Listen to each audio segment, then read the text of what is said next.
Flashbacks. What I love. I'm gonna do a reading.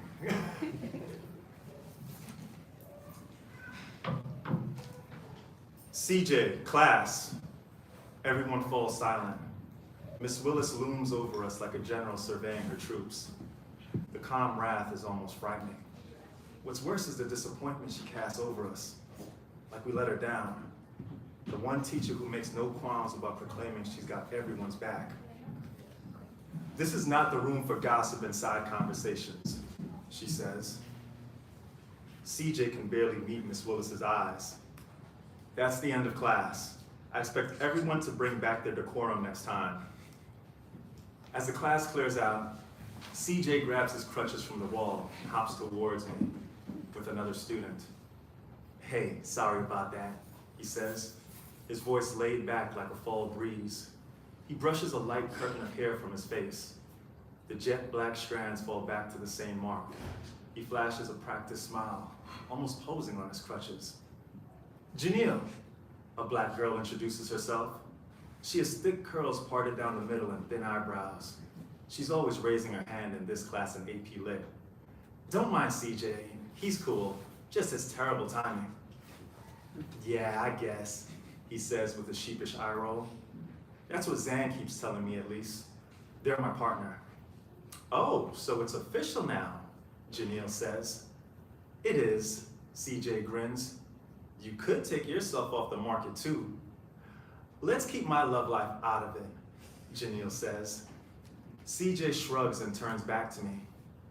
Anyway, Terry's a known bully, and if you're a person of color, he lets out a long sigh. I don't even want to get started. So, he's not boys with Terry. That's good. And it sounds like CJ's got his own history with him. We wanted to say hi and welcome, Janelle grins. She's one of those people who can't help but smile. And that proper voice. Probably grew up around money in the suburbs. She touches her hair, grooming it like she's getting ready in the mirror. Have to get to next class. I'll see you in robotics, CJ says to me, trying to get Neil to join, do some CAD. She's a great artist. She tugs at CJ's blazer. They say their goodbyes and turn. I hesitate. The pages of Sun Tzu urging me to speak up. Hey, I chase them down. You going to the Black Cultural Club meeting this afternoon? I asked Janelle, gulping my words. Oh, indeed, says, tapping me on my blazer crest. I guess that means you're coming too. Tammy will be glad to have more people show up. The way she talks throws me off. I need friends, but if they're all a bunch of people, if they're all a bunch of rich people sold on Augustine's Kool-Aid, I don't know if I'll relate, or if I can stomach it. At least Tammy will be there. Text message comes in from Dad. It reads, stay focused and keep your head down. It's recess. Students are heading to their lockers to swap out books, catching up on the weekend, and getting ready for next period. Not me. I'm still outside Miss Willis's classroom, reading over this message. The hallway might as well be empty because it's just me and this one line. I try to picture him saying it to me in person. The narrow jaw with the freshly shaped up chin beard. The slim frame with the belly from too many red stripes. But that confident smile that always eased my nerves doesn't quite form in the haze of memory. Mr. Powell, I jump to find Miss Willis standing behind me. She lets out a hefty sigh, squeezing her lips. Her eyes look up, the way grandmas do when she doesn't know how to find the words and says a prayer for strength. You have a meeting with the disciplinary board during your lunch period, she says. About what? I ask, the muscles in my face grind. I feel my eyes flare up because there is no keeping my head down in this school. I just got back. It's a formality, she sighs, frustrated by the task of being the messenger.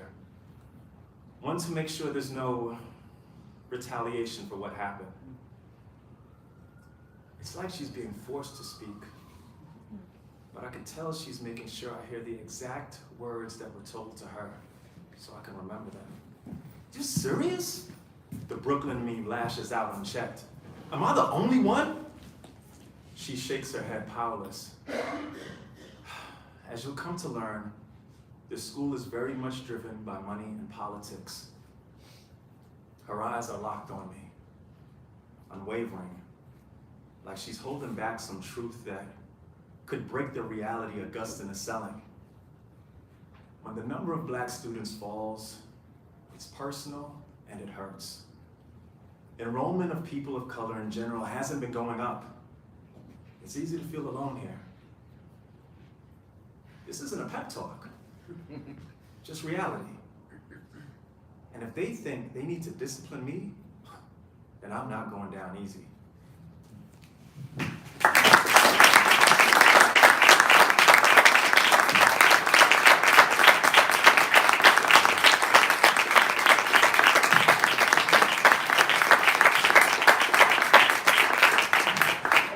So before we get into this interview, not only is this man a talented writer, but he's quite the accomplished voice actor as well. So he does something where he speaks just loud enough for you to hear him. So you lean in. Very well done, my man. So, thank you.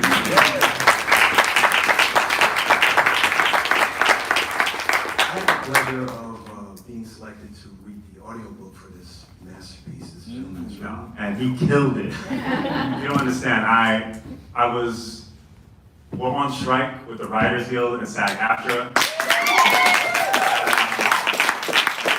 There's a lot of amazing people here who have been participating in the strikes, and I was coming home from like one of the Writers Guild strikes where we're doing production tickets, and I'm like stressed out from the day, and I'm queuing up like auditions, and a lot of them weren't hitting for me because, you know, I could hear a voice, like the regionalization, like, oh, this person's from the Bay, this person's from Chicago, this person's from Miami.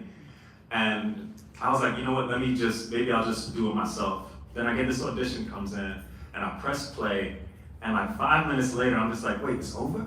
And I didn't realize I had just been transported, and the words just got lifted from the page, and I was like, oh, this is the voice.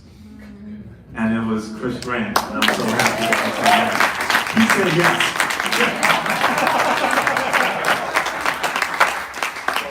On that note, the story really connected to me. My family's from the Caribbean, my dad's from Jamaica. I grew up in the same neighborhood where the story is written. He mentions apartment complexes that I used to walk by almost every day of my childhood, and I'm like, we definitely have mutual friends. I went up to the back there, my man Daniel, it's been years. So I want to know, just like I'm sure everyone else does, let's hear the origin story of True True. Like, how did it come to pass? Like, what's it like? You're just walking down the street, like, man, there's not enough stuff. Oh, I know what to write about. I don't know if there's a single origin story, but like with my friends Tarek and Lamar, who are both here, I've told them a lot of times, and like some of my students even know, like, you know, one of the first times I got attacked in high school. And that is like, there's like an adjusted moment that happens in the book that's an inciting moment.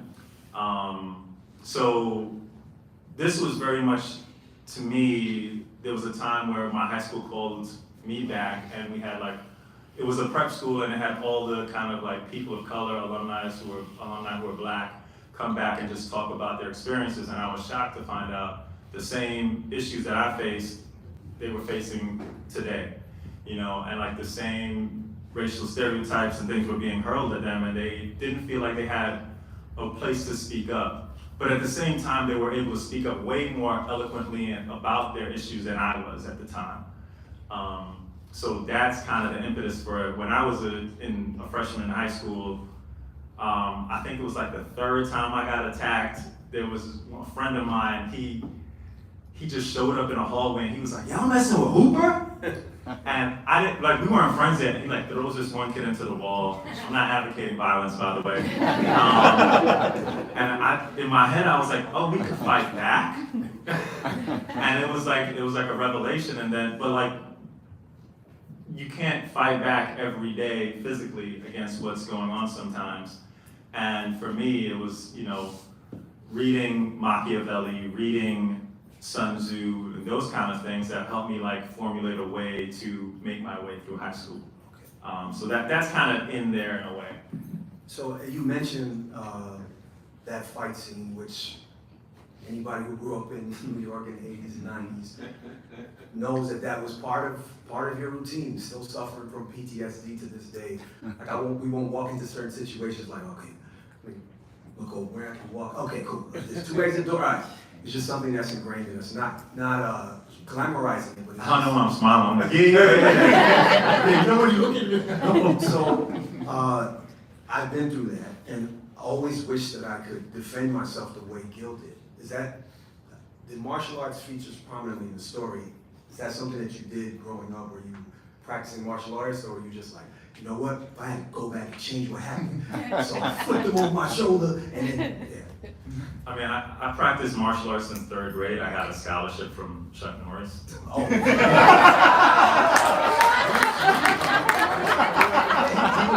He was a spokesman for Century Martial Arts, so I got a scholarship. He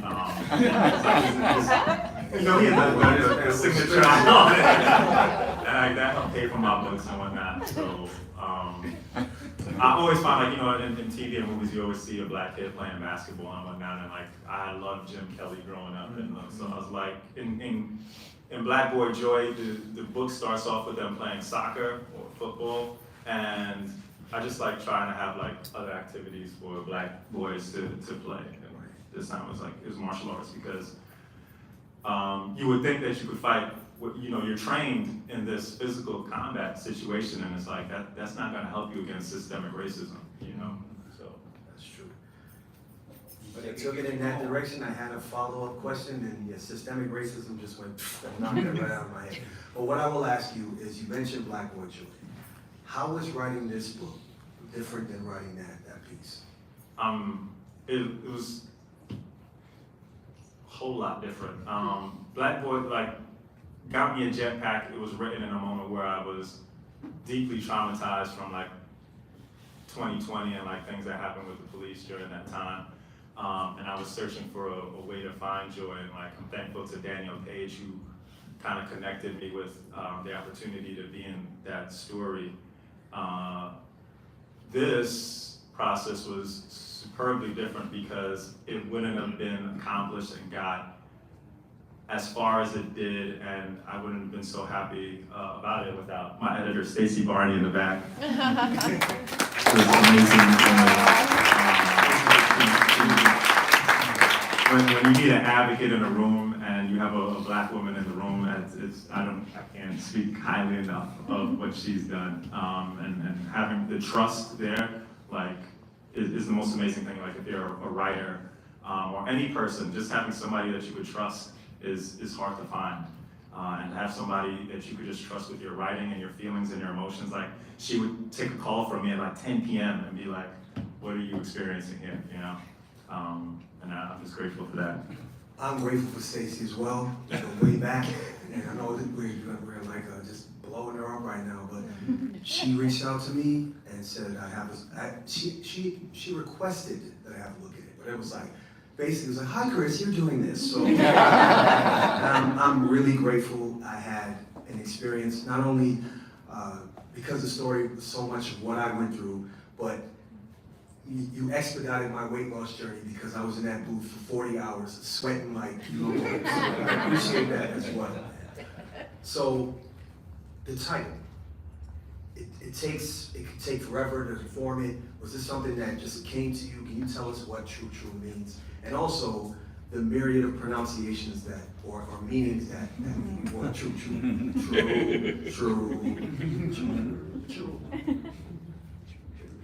Whenever there's 4-part questions, I always forget the Yeah.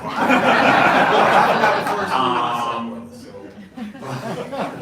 What does true mean to you? I think about the pronunciation. I think it's that when you reassert something that means something to you, or there's a discovery that happens, for Gil at least, it's this moment where he has an epiphany, or he's locking in a idea, a memory, a concept, and he's like, "Yo, that's true, that's what I gotta remember. That's how I gotta approach this next moment, true." And it's just And sometimes it's just like, you just excited, like, yo, true. And it's just a lot of variations to it. And it just to have a book that, like, when I went to college, I remember when I was a freshman, I had like friends from LA, and they would always be like, yo, Don, why are you always walking around saying true? And I was like, that's just what we did. But like to have like, initially the book title was gonna be True, and as soon as people were talking to me and they suggested True, and I was just like, well, why don't we just make it True, because that reflects everything that Brooklyn was about, you know, just being true to yourself and true to your emotions. And I think that's what Gil is always looking for, is he's trying to figure out a way to be true to his emotions. And he has Sun Tzu, but is that going to help you figure out how you feel and how you feel towards the world and how you can react to all of that? So circling back to systemic racism, yes, just an abrupt shift. Segue there.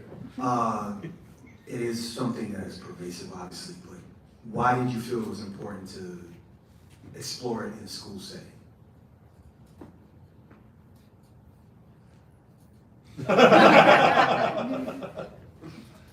I mean, it's several reasons, right?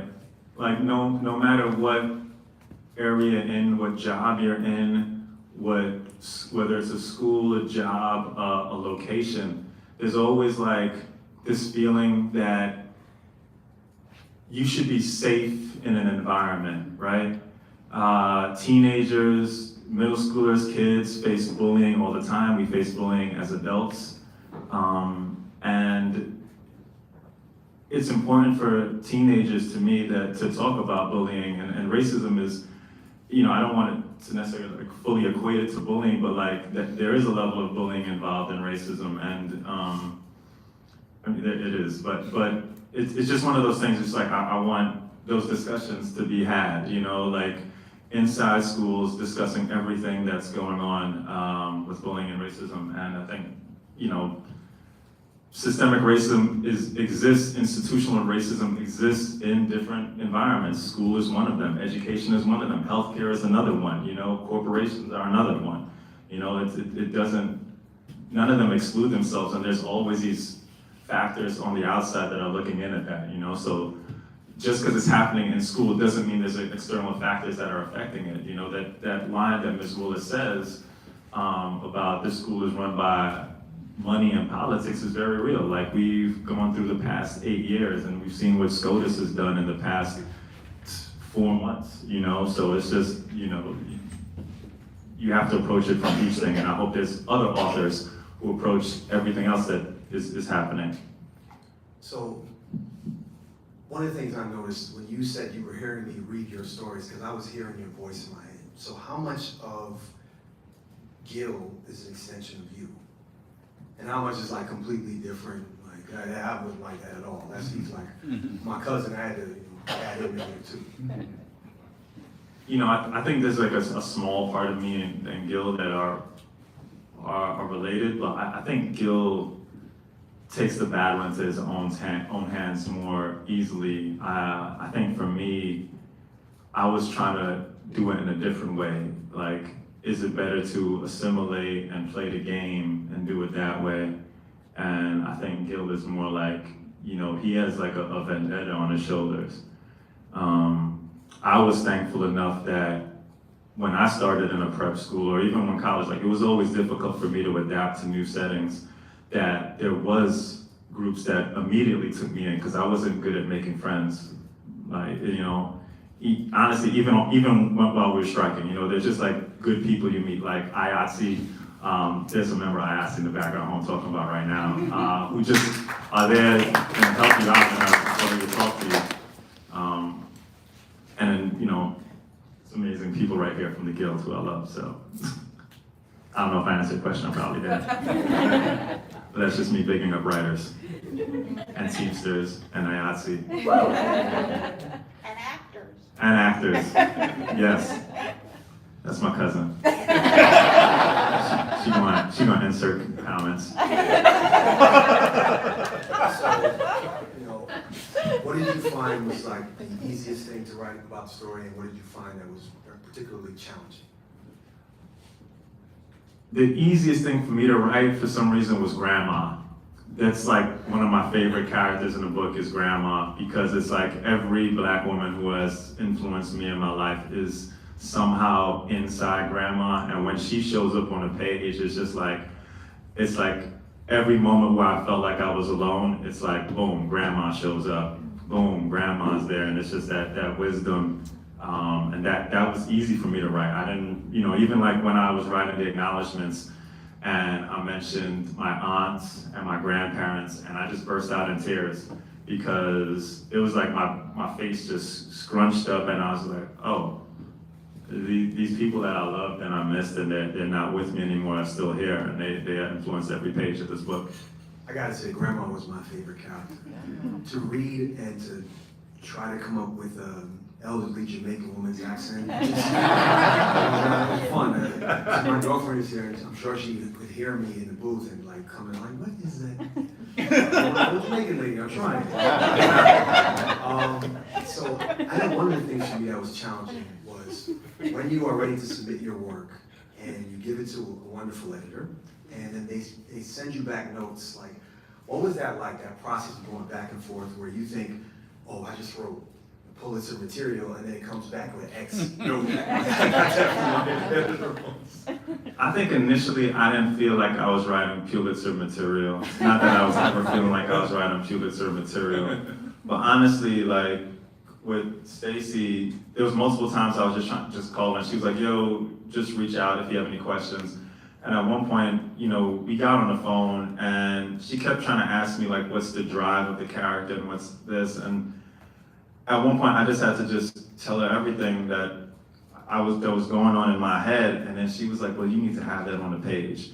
I want you to go through, just cut everything that isn't working," and I must have rewritten like 60% of the book. And she was just like, she just empowered me so much, and trusted me to write it. She didn't tell me what to write at all. She trusted me to write it. And then her notes were amazing. She just was just real to me. She was like, "Yo, why you got my girl Nakia looking like a punk?" And I was like, hold on, I didn't write that right, hold on. And it's just just tell me it honestly. Like, I don't need anybody giving me any filter. Just tell me exactly how you feel. And she said exactly. She is from Brooklyn, so. Yeah. So, seeing from when you first started putting words down on the page to looking at this beautiful hardcover book, what's been the coolest part of this journey? I mean, right now is amazing. I'm looking at so many beautiful faces and amazing people who have influenced my life in so many ways. I mean, this is John Huggins right there, who I met the first day of the strike. I got Jimmy Raleigh, who was in speech and debate. I got Lamar McClain. I got my family. I got Warren. It's just amazing people. And I love every one of them. Well, I think we got to the last question, but I don't know how much time we have left. Are we running okay on time? We're good. Okay. Oh, Mark Tallman! Yeah, see, I didn't want to blow him up either. Yo! Totally random story by him. It's like a head move and I see Mark. Met him in the woods in upstate New York like a year and a half ago. I was like, I know that guy. So, yeah, Mark Tallman. Good people. Were you expecting to see Mark Tallman today?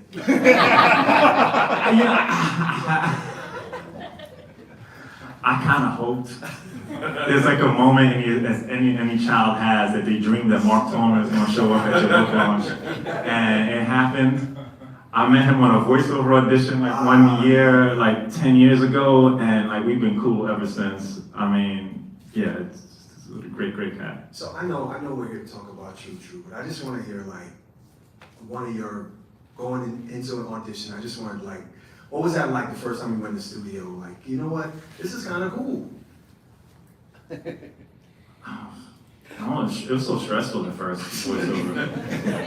No, man, I got a lot of bad stories about voiceover. Like somebody telling me how to do a Caribbean accent, and they wasn't Caribbean or black, and I have those stories. That's the next book. I think one of the coolest was like I did an elf. I just had a lot of fun voicing a cartoon. I love elves. Both of us are writers, both of us are voiceover actors, and going into auditions, I went in and said I wanted a Brooklyn guy. I could do Brooklyn, and then Styles P from the Locks comes in. I'm like, yeah, I ain't getting this one. So, go ahead, I'm sorry. No, there's a lot of times that happens. I just wanted to just point out the dynamism. Like, you're a fantastic writer. Listening to you read your story, I pray that I do it justice because, yeah, man, you have it. Like, it's like drawing people in like that. That's a gift. So you're drawing people in with what you're writing and the way you're reading it as well. So I just wanted to give you props for that.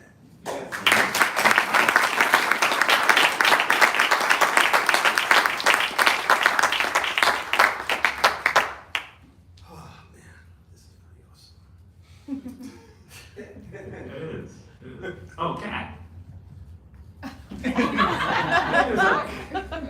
So I remember before I started reading, like I gave you a call because I wanted to make sure I did justice to certain. You didn't give me a call. Like it was 11:50 at night. I get an Instagram text when I'm supposed to be writing, and Stacey's gonna be like, "Don, where my page is at?" And I'm on Instagram, and it's like, "Hey, I know this is unorthodox, but I'm the person who's be voicing True. Can I ask you a bunch of questions?" I was like, "Sure."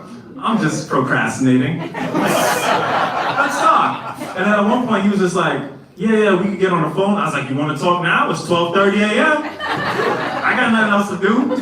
Picket line start at 4 a.m. What are you doing? It's just like I want to make sure that I did it justice. And I mean, there was one we had a 2-hour conversation just going back and forth, and there was one phrase in particular that we wanted to make sure that we got right. Do you remember what it was? Oh. Well, that's your story. No, you got it. No, but that happened even during the record, didn't it? So there are certain phrases in the story where I know how it's supposed to be pronounced. So I had a director with me, and one of the terms was, "Yo, my man, you are wild. Like, you just acting crazy." The guy cuts me off and goes, "Actually, could you try the way it's supposed to, the way it's written?" So I was like, "My man, you are wilding." I had about 10-minute conversation about it. He was like, "No, please tell me you didn't say it like that, man." Yeah, this was later. Yeah, I mean, it goes back to like when my book was first getting signed, and like there was multiple editors to go with, and a lot of lovely people. But the connection I had with Stacey was immediate because she was just, the first thing she said to me was like, "Don, where'd you find my journals?" I was like, "What?" She was like, "You captured Brooklyn so well." It's like, and everything she said, but it's just that connection and like, you know, somebody that you could fully trust with your work. Because there's too often as creatives, as writers, actors, performers, or just in life that somebody's trying to impose the way they approach life on you, and that is always hard, and it's so hard to be yourself in so many situations. And there you go. This ain't a Caribbean event if you people ain't talking. So everyone gonna start jumping in at any point now. In the movie theater, yelling at the main character, "Shorty Bobby!" Like nobody made it in the movie. Like, No, go to a movie theater in Jamaica, in Kingston, in Robinson Town, and go watch a movie with an intermission in the middle. You're gonna have a whole different experience. yeah, 100%. Speaking of experience, what do you? Oh, I'm getting the signal. Okay, so now, in closing.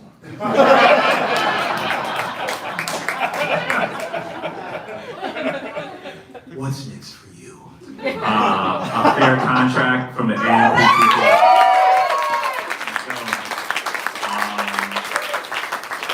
The writers, actors, and September 2024 for IATSE as well. Yeah. Right. Let's go. That's a mic drop moment, and then we can put it down gently. So now we're going to open the floor up for questions from the audience. That's my niece. Shout out to Annie. So if you want to stand and I'll just repeat your question for anyone that has a question for Don here. Oh, no, I want you to read pages 44 to 47. That's the thing? The middle of 44 to the middle of 47. So it's like you calling in, yeah, I want to hear. I want to hear Marvin My Gaye. girl, like,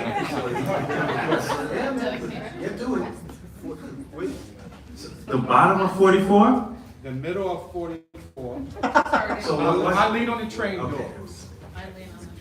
Why specific? Oh, dear. Is it on? Yes. Like for the three heads part, so the top of 45. Are we changing it up? No, the middle of 44. We have a question for Middle of 44. Middle of 44, and where am I ending? Middle of 47. Stop it, thank you so much. Patrick. I lean on the train doors and put my earbuds in to listen to Reg's mix, bump in my head. He's got so much talent. Not just local DJ talent, but someone the world needs to know. My family's not the only one that could use a win. Sucks that this time is split now. Trying to meet with nonprofit lawyers, get his dad back in the country. The two trainers running smoothly, fingers crossed. I should still make martial arts by 4:45. I'll miss the kids class, but I'll catch Kenny and the other co-high test for belt promotion. Always persevere as a second family. If they're struggling, I'm gonna be there to push them, cheer them on. Big bro got you. And I'll prove to Reg and Stretch that this school isn't gonna affect who I am. Three heads get on the train at Hoyt Street. They're at the far end of the car, but for some reason my senses tell me, pay attention. Martial arts taught me mindfulness, trained me to constantly be aware of my surroundings. One of them makes a gesture and I'm 90% sure that motion was towards me. Normally, I wouldn't think anything of it. They ain't dressed any different from my people at Union, but something doesn't feel right. They're quiet, not talking, only looking over in my direction. When the train passes Atlantic and more people get off, they move to the middle of the train and my chest tightens. These damn khakis! Reg was right. I can't kick in these. The blazer may be in my bag, but the rest of the dress code is screaming, rob me. The closest dude cases me like a bank vault. I act like I don't notice. Nonchalantly, I move to the next car. It's a little more crowded. I should be okay. When I first took the bus by myself, Dad told me there's one thing that heads like this love to do. Jumping as a group. He said it's fair. I keep my pace steady and quick. I don't want them to think I'm scared, and they need to keep a good distance between us. I'm missing Dad even more right now.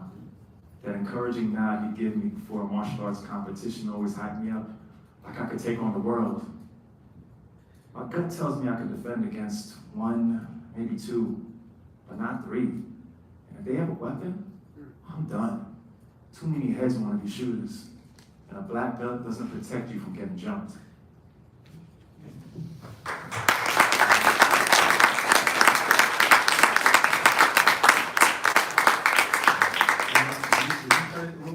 Yeah, you cut it short. Yeah, No, you said to the end, you no, said I think 45. he wanted to see the part where you got like the hook to the body. It's okay, it's okay. You said 45. I said 47. You said 40. That's like 10 minutes, bro. That was good, that was good. He wanted the fisticuffs, man. You don't want to buy the audio. All right, I'll buy the audio.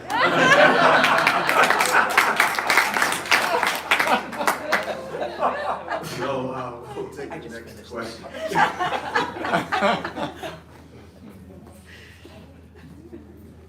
Did you have to translate for I'm sorry, go ahead. Did you have to translate for for Stacy, like, I grew up around Caribbeans, Jamaicans, but in order to capture. Stacy's from the Caribbean. Her family Caribbean. Oh, she is? Yeah, that's the first thing she told me. She's probably from So Barbados translation or it. vernacular, any particulars, I'm trying to think Like that. every time I read grandma or the text from dad, I'd have to say it aloud, so I knew what it was saying. I can't read Jamaican, I can hear Jamaican. Hilarious. But you didn't have to translate for her. No, I didn't have to translate. And the thing, she wanted me to be authentic to my voice. Yeah. She didn't want me to water down anything I said or anything like that. So she was just like, however it should be said. And I also like checked it out with one of my cousins, I'll say it. And I checked it out, the Creole pronunciation from Cynthia, who was my nephew's wife, who did the language check on that too. It's good to have an authentic. It's right? Yeah. Yeah, it was fun reading the Jamaican patois. That was pretty fun. Like just imagining my dad saying something that's wild. That was just. Yeah. Do we have any other questions? Actually, you had raised your hand, or you pointing someone else out. No, I was saying go with her. Oh, okay, gotcha. So now we'll go with you. I have a question. Yeah, so I'm just gonna repeat your question to make sure it's getting picked up on the live stream. I apologize, folks, that I didn't do that for the first two. Okay, so I'll try to keep it as concise as Okay. possible. But first, full disclosure, I'm one of Don's cousins. Okay. I'm gonna be objective about this. So one of the things, like, My family is never objective. Go ahead.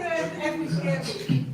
So, a lot of the stories, it sort of seems very specific to Gil, his journey, Jamaican, Brooklyn, prep school, all this stuff.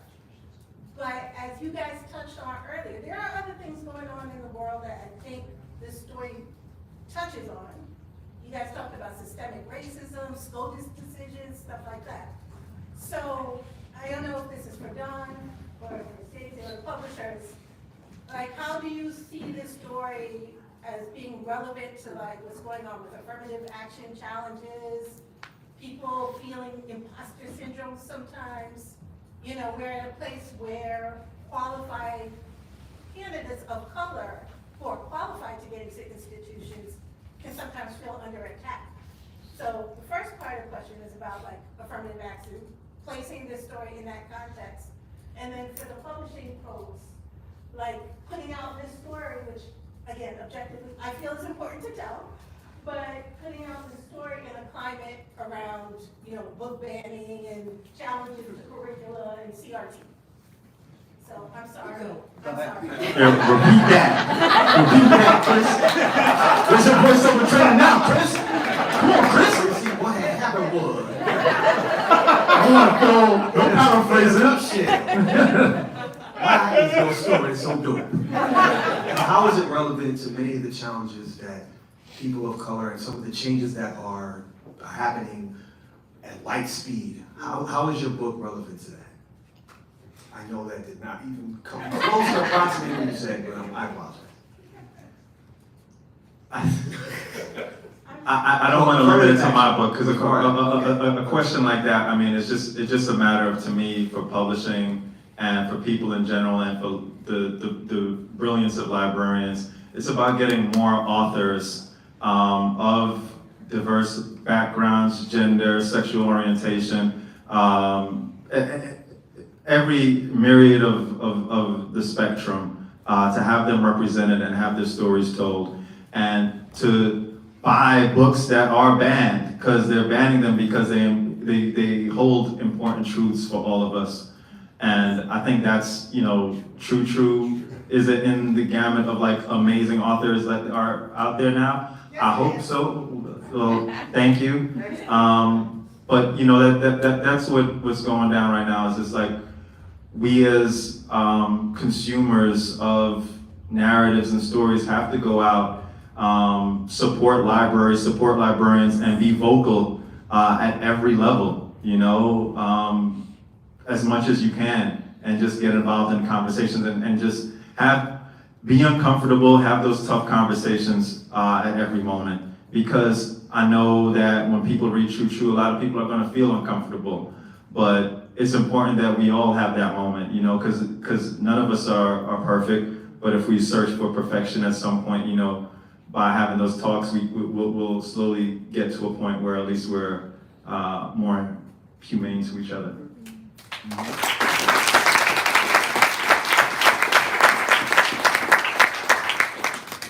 And just to add on, Yeah. so, does anyone else have a, okay, so the final question of the night? You were just talking about book bans. How does it feel to have written a book that would likely be challenged by certain conservatives So, and pulled out of the library? mentioning book bans, how does it feel to have written a book that will potentially be subject to those aforementioned bans and conservative ideology? I mean, it was frightening for me at first, you know, like, I don't know if I could have written a book like this if I didn't have an advocate like Stacy in the corner who was able to speak up for me and just like allow me to be myself. And I'm just grateful for the huge, I think this is Shannon, and I could be wrong, who I literally just met online like 3 weeks ago, and there's another author who has an amazing book out that you should check out, and meet her afterwards and talk to her. But I think it's just, you know, I think of George M. Johnson, their book, it's the #2 banned book in the nation right now, All Boys Aren't Blue. Going through their identity search, and the trauma they experienced, just listening to their story, and listening to the stories of all the authors, and I think that's all I can say is just like, I hope that we continue to open ourselves up to listening to other people's stories. It's a struggle to write these things and to share our own truths. It's frightening. It's frightening sometimes because you know there is this level of villainy out there, you know, and that's all I could call it, you know, like I equate it to the strike and you see what the AMPTP says about writers and how they would try to starve us, you know, it's that same villainy is all I could say that we face. But when somebody tries to take away our humanity, that's really painful. So it's all about just encouraging more people to share their stories and to talk with people and support libraries, because librarians are just amazing people who help us find the books and help us find the reflection of ourselves that we find missing in, you know, narratives that we're kind of force-fed by the algorithm, which needs to be get rid of. Blank AI. I have nieces here, so I didn't curse. Right. So, with that being said, we're going to close out the talk, and I just invite Christina back up. And I just want to say, yeah, what a pleasure, man, to finally meet you and to be up here, sit with you and chop it up over the story. This was pretty cool, man. No, thank you.